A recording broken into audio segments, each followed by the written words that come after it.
to the Change the Culture, a podcast dedicated to preventing and reducing interpersonal violence through empowerment self-defense. Studies have shown that 1 in 3 women, 1 in 6 men, and 1 in 5 children experience interpersonal violence in their lifetime. Isolation caused by the pandemic has increased incidents of domestic violence by more than 30%, and this is why we're here. Hi, everyone. My name is Annie Orenstein, and I am your host of the Change the Culture podcast at My Power and producer of My Power Casts. My Power is a social tech startup dedicated to reducing and preventing interpersonal violence through technology, education, and community. We are here to speak to individuals and professionals committed to preventing and ending interpersonal violence around the world. So thank you for joining us. And welcome to today's guest, Gentiana Susaj. Hi, thank you for being on the show. Gentiana Susaj is a lawyer with post-university studies in international migration, human rights, and development, with over 20 years of experience in anti-human trafficking and refugee protection in Europe and Latin America. Since 2017, she began combining her experience on human rights with the Aikido martial art form for empowerment for victims of trafficking in human beings and women and girls. Former member of the International Leadership Visitor Program of the Department of the United States for her work on anti-trafficking in Spain, gender champion in Albania for her work to bring ESD into schools. Gentiana is Aikido, Shodan, and ESD instructor, currently leading ESD Global Self Defense in Europe. Gentiana's 2 goals at this moment are to incorporate ESD in school programs and to incorporate ESD in protection mechanisms for survivors of violence. Wow, thank you so much. Welcome, Gentiana. Thank you for being on Change the Culture. Thank you. It's an honor and it's my pleasure to be with you here today. Thank you, Annie. It really is my pleasure, my opportunity to have you on the show. And you're an inspiration to me. I met you back in March when I was privileged to take the Impact course with Al Halev and My Power. And I'm just drawn to your energy and your honesty and your authenticity. So thank you for being here. We can jump right in, and I'd love for you to tell our listeners about a bit about where and how you grew up and where you live now. All right. Well, I am from Albania. So I grew up in one of the worst dictatorships that the world has known. I was a very obedient child and maybe a little bit too much taken care well of from my family. So it was that very safe network that kept me safe. And maybe that's one of the reasons why I didn't go through situations that many girls from my town went through, becoming victims of human trafficking or severe domestic violence. But still, hiding and keeping small is not what girls should do either. So there has to be a balance. And that's what I learned later on when the regime changed. When I grew up, I was educated more. And I also was able to live in different cultures and meet amazing people who have become an example for me and who have shared knowledge and skills. And here I am today trying to pass over all the good things that other people, family or friends, colleagues, etc., gave to me. Wow. And can you speak about your experience with your work with anti-human trafficking, and then a bit about the Aikido dojo? But first, what brought you to that? I mean, right. Yes, when I think about the time that I was working on anti-human trafficking, I had the chance to work at different levels, which was truly rewarding in terms of being able to know and to be in contact and work directly with victims of human trafficking, survivors of human trafficking. And one case that you can help, it's like it gives meaning to all the effort and all the hard work that as human rights workers we're doing in order to assist and protect all survivors of violence. On the other hand, we, with other organizations, I had the good chance of establishing new networks. That's one of the good stories I can tell, the establishment of the anti-human trafficking network of NGOs in Spain. I was a founder and a coordinator in the first years of this network. But also working with other institutions at country or regional levels, building strategies, building protection mechanisms, and evaluating if such protection was effective and was responding to the needs of the survivors. Later, I met Aikido.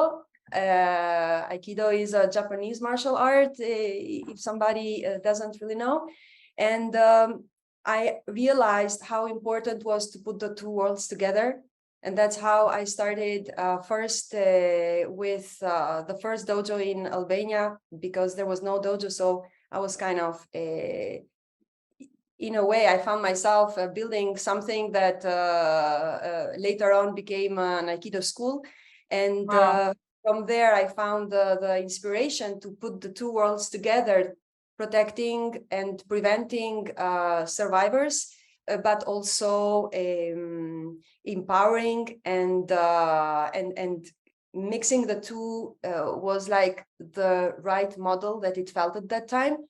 And grateful enough, I started looking for other people or organizations that had thought about this much before me, and I found ESD Global training courses that initiated in 2017.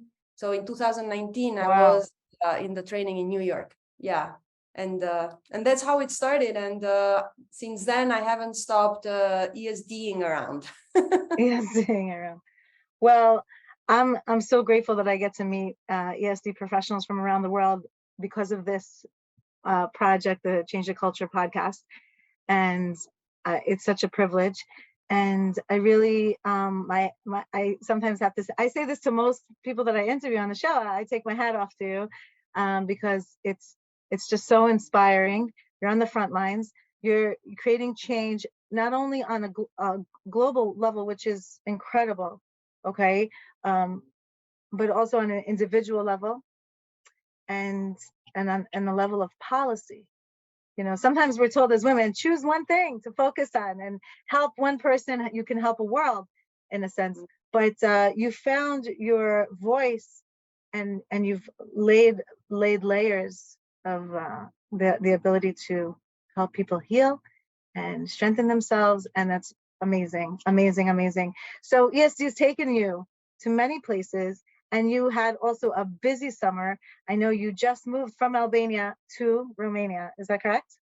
Yes. Wow. So tell us about, you know, your journey from place to place and how different are the cultures in these places? How do you feel? Right. Yes. I've been very fortunate to be living in a few countries and understand and know about the people there and about the struggles and about the challenges, or also the way how they live life and how they bring joy to their families, to their friends, etc. So it's very it's a very rich feeling when you can collect these on first-hand basis by living in a different country. So this has been an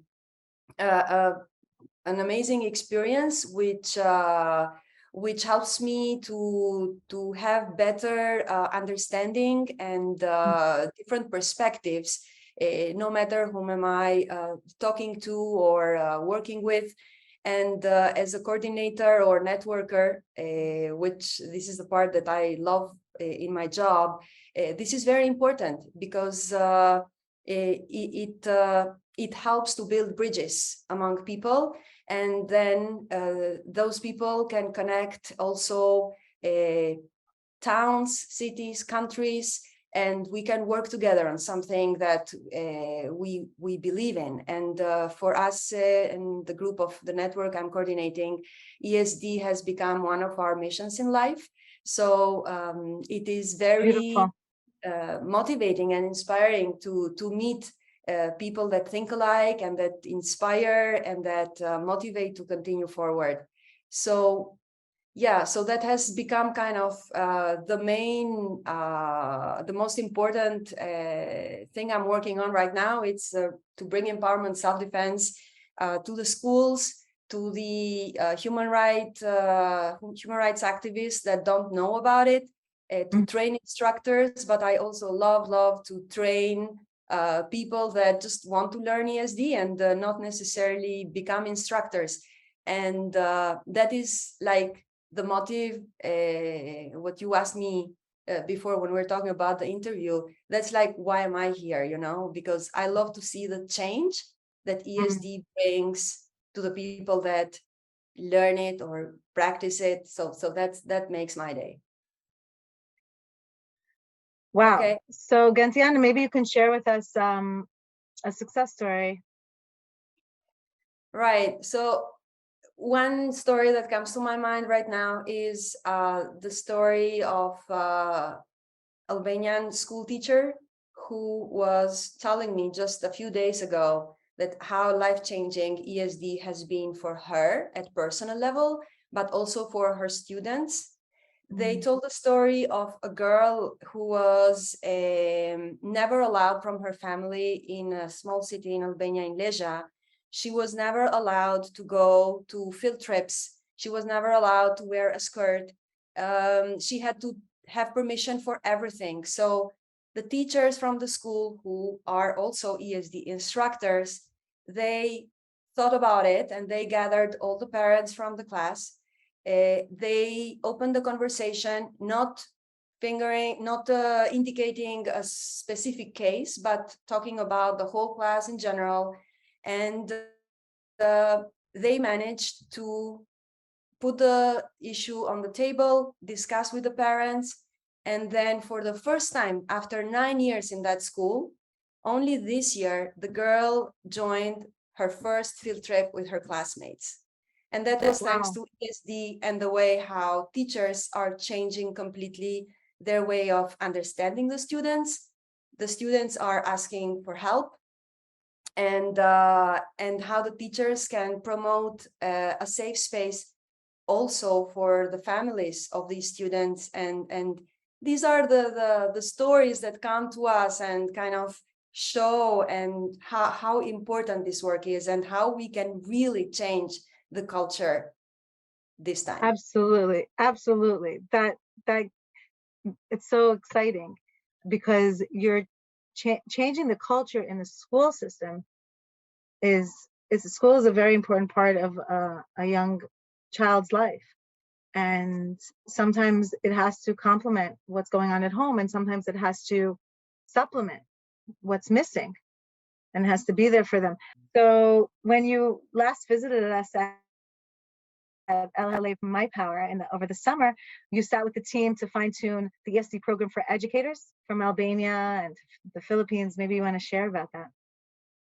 Yes, thank you. This is a joint work we're organizing with El Haleb and with other instructors that are more experienced in working with children or young teens when it comes to the empowerment self-defense trainings. And yes, we have piloted for the very first time, we have piloted ESD in 9 schools in Albania in the last academic year.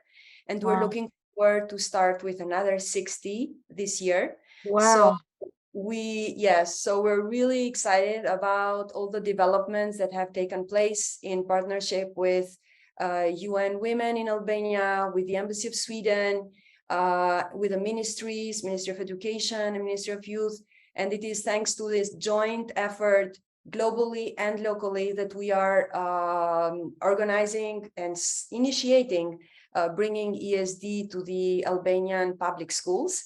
And what makes it even more exciting is that we have other countries from the region that are requesting more information so that they can replicate this in their own countries. And that is like how the change starts. Wow, you are a light, you know, shedding light for not only where you live and countries around you. Yes, that's part of ESD Global, and the power. You're bringing so much power around the world. So maybe this is the question is how can ESD really be for everybody? Meaning we're changing the culture of violence, and each place has its own culture, and it has to be tweaked in each and every country, doesn't it? Like I always ask this question because I'm talking to people from around the world. So it looks a little bit different to each country, even. Right. Yes. And what I call ESD, it is, I like to think of it as water. So you have the people, and the ESD adapts to the people that want it, or to the culture, or to the country that wants it. And the way we work is we first transfer the knowledge and the skills to community leaders who are from a given country or a given culture, and they are able to first absorb, understand what's ESD about, what are the tools about, how can they be used, how can they be effective, no matter the situation. You know that ESD prepares you for a wide range of unwanted situations. Right. And then it's the leaders of those communities who become the right the right vocals of ESD, meaning that they Ambassadors. being of the culture, yeah, they are the masters of their culture, so they're able to explain it and present it to their communities. No one better than them can do that. So the same way I had the chance to bring ESD to Albania. I was Albanian, so that helped me. I was able to know whom to contact, how to just open a conversation about something that 5 years ago people would kind of really self-defense. So that is the way. We don't impose something, we introduce, and then the people take it and develop it depending on their country, depending on the priorities and the target groups they want to work with, because it's different when you're working with children or young people, different when you're working with professionals for violence in the workplace. It's different for communities that might be more vulnerable than others. So depending on that, you choose the right program, the right curricula, and that's what we build. So different programs that answer or respond, better to say, to the needs of the different target groups. So that is how it's taken to the different countries. That's amazing. Thank you so much for sharing that. That's really powerful. Each country has an example. Sorry, what? I can add another example. Please, sure. Yes. So we are currently preparing our first national training in Kazakhstan. And wow. Yeah, so that's a joint effort of ESD Global with the US Embassy in Kazakhstan, as well as GenCon, the Gender Alliance of University of Nazarbayev. And in May, we trained the local coordinator from Kazakhstan. We trained her, she was participant in our ESD training of instructors level 1 in Prague. And that helped her equip herself with the right knowledge and skills in order to continue and plant the seed in the country for all the process that was coming later on, which is the training in person for 15 human rights professionals coming from 14 organizations from all different regions of Kazakhstan. And that is like how it starts with one person. And then we have 16, and then we have more and more as the interest just keeps growing. Wow, that's amazing. That it's incredible to see, and I can't wait for it to grow even more. You know, and that's why we're here. on the podcast, to get the word out, to make sure, and the app that we're developing for My Power, to get empowerment self-defense into the hands of people around the world. And we're on the ground and in the tethers and trying to attack it from all different angles, and to bring prevention and strength to women and individuals around the world and men around the world, and especially children.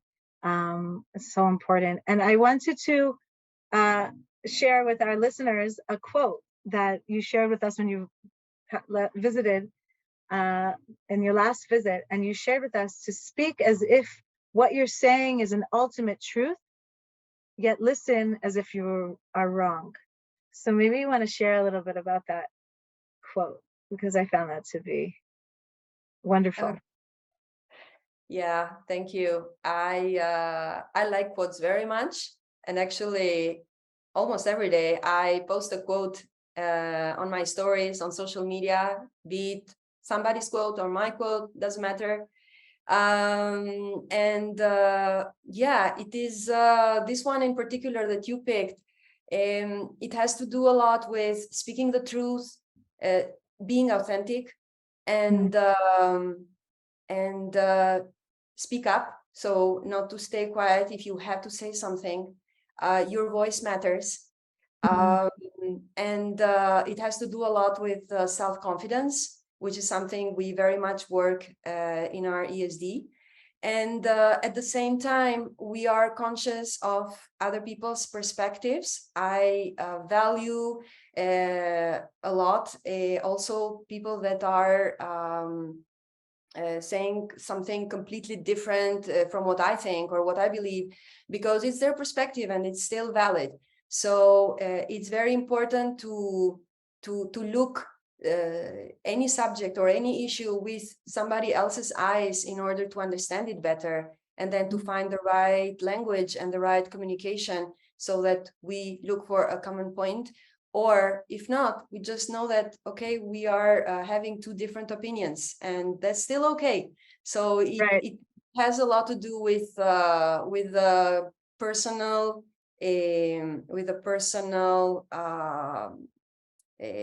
awareness, and also awareness of the other persons that are around you, who must be respected as well. That's amazing. So the reason that this quote also spoke to me so strongly was because when we're speaking as if what you're saying is the ultimate truth, you have to have you're coming across with confidence, right? We have to show that we really believe in what we're saying, which is what you said, and but leave room for that humility, for the learning opportunity, and it's so powerful. Just that one line, it's so incredible. So, and you mentioned how active you are on social media and Twitter, Instagram. So I sometimes forget to go on my Instagram, but I love it when I go on Instagram and I say, what is Gentiana posted? So what was your most popular post that you had? I think there were a few posts about red flags. That was music that I would choose, not necessarily the music that was trendy at that time on Instagram. And those are the ones I did for ESD Albania first. Yeah, with a little bit of dance maybe, but not that much. Those were like the top reels until now. And you shared a popular post was the 5 reasons to become an ESD instructor. I could read them out. You can share them. Yeah, go ahead. Please go ahead. Okay, sure. 5 reasons to become an ESD instructor. 1, because ESD is reported as the most effective tool for violence prevention. 2, it's empowering for you and your students. 3, we have a lot of fun teaching games and practice. 4, you become part of a global supportive network and community. And 5, your purpose is greater in changing the culture of violence. Powerful, amazing. And also you've shared 12 things we learn about in ESD. I mean, all of this is gold. and you're giving it to people in many different ways. And it's just really, really incredible. So maybe, Gentiana, before we end off the show, you can share how people can reach out and how they could become instructors or learn more about ESD. Thank you, Annie. Well, I try to be active on social media, be it on Facebook or Instagram, LinkedIn, a little bit on Twitter, not every day. And I'm happy to be in contact with new people that want to build new projects together or just know more about ESD.